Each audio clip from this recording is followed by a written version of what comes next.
10:47 at night. The living room is quiet now.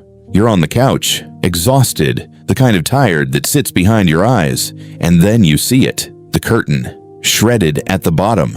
Again. The plant knocked over. Soil on the floor. Again. The corner of the couch. New marks, deep ones, and there he is. Your cat, curled on the armchair, eyes closed, breathing slow, completely, utterly, at peace. You look at the destruction. You look at him. You think, how can he sleep like this? You think, he doesn't even care. You think maybe he's just chaotic. It's not that. It's not chaos. What you're seeing carries 10,000 years. A predator who spent millions of years in a state of constant alertness. And what he does after, the stillness, the surrender, says something profound about what you've built together. And there's something in this cycle, destruction then peace, that can silently reveal if something is changing in him, a shift most owners miss completely.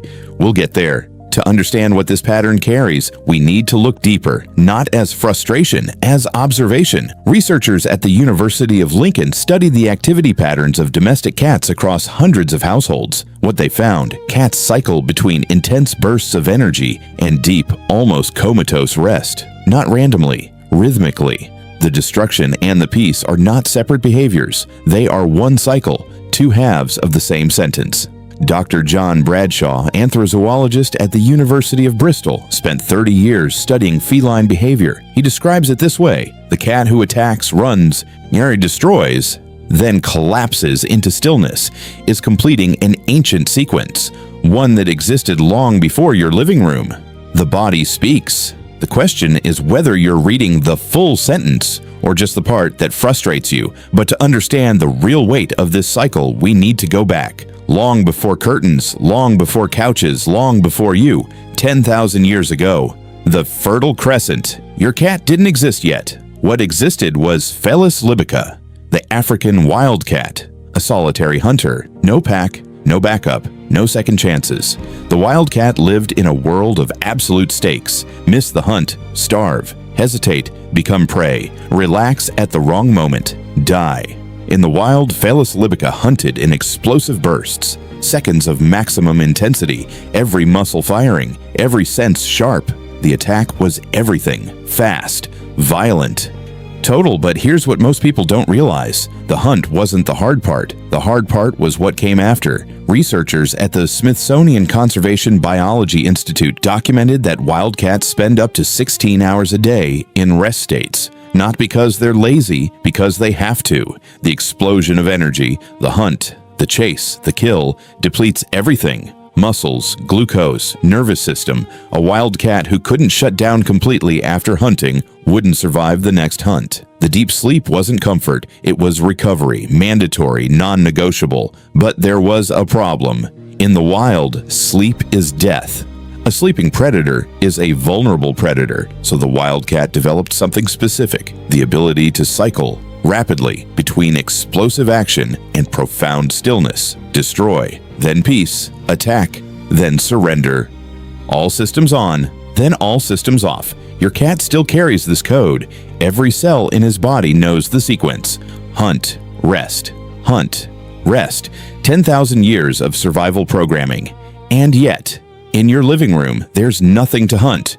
No prey, no threat, no survival at stake. But the cycle continues. The curtain becomes the prey, the plant becomes the target, the couch becomes the hunt, and then the collapse, the peace, the stillness that only comes after the ancient sequence is complete. He is running software written for the savannah, in an apartment, with you, not by accident, by design. And this brings us to the question that matters. Why does he do this? Why does an animal who has food in a bowl and no predators for miles still need to destroy something before he can rest? It's not because he's broken. The code is there, intact.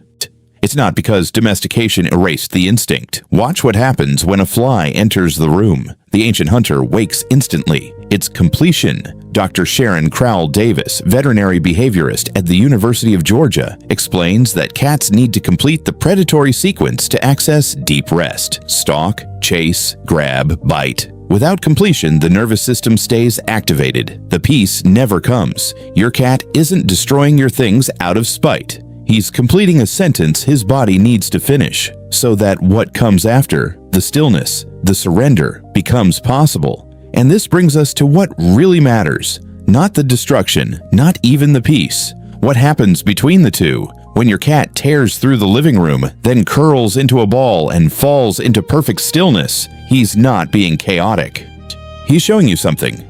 That here, in this space, he can complete the full cycle. In the wild, a cat could never do this. Hunt, then sleep deeply, then wake slowly, then stretch, then hunt again. The luxury of a slow awakening didn't exist. Sleep was always shallow, always ready. But in your home, he attacks the curtain with ancient ferocity, then collapses, and stays collapsed. Minutes, sometimes hours, belly exposed, limbs loose, breath slow, no vigilance, no readiness, just peace. Dr. Dennis Turner, one of the world's foremost experts on cat behavior, documents that cats only enter deep sleep states, true REM, true restoration, in environments they perceive as completely safe. The destruction isn't the message. The peace afterward is. You're watching a predator, 10,000 years of stay alert in every cell, choose to turn everything off. In your presence, because of your presence. This isn't chaos, it's trust. This isn't destruction, it's completion. This isn't a badly behaved cat, it's an animal saying, with his body, here I can finish the hunt, here I can stop surviving, here I can actually rest. The peace you see, that profound stillness after the storm, isn't despite the destruction, it's because of it. And both are only possible because of where he is, with you. He's not ignoring the mess, he doesn't even see a mess. He sees a completed hunt and a safe place to recover. What does it mean to be the territory where a predator can finally exhaust himself and sleep without watching? But there's one more thing, something you need to know. Remember what I said at the beginning about something this cycle can reveal?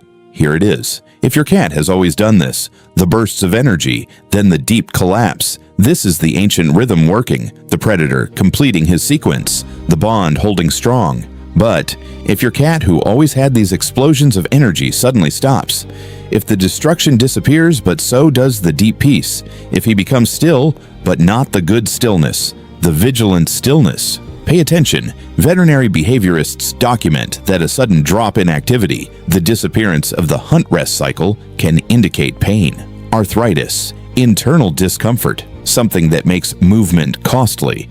A cat in pain doesn't hunt, and a cat who doesn't hunt can't access the peace. Or the opposite, a cat who suddenly becomes hyperactive, destroying more, resting less, never settling, maybe signaling anxiety, hyperthyroidism, or cognitive changes. The cycle breaks.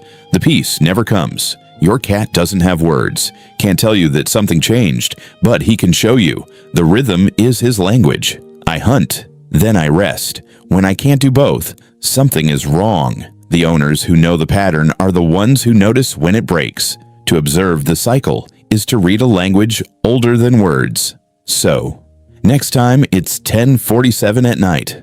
The living room is quiet now. The curtain is shredded. The plant is knocked over. The couch has new marks. And there he is, curled on the armchair, eyes closed, breathing slow, completely at peace. Remember, it's not chaos.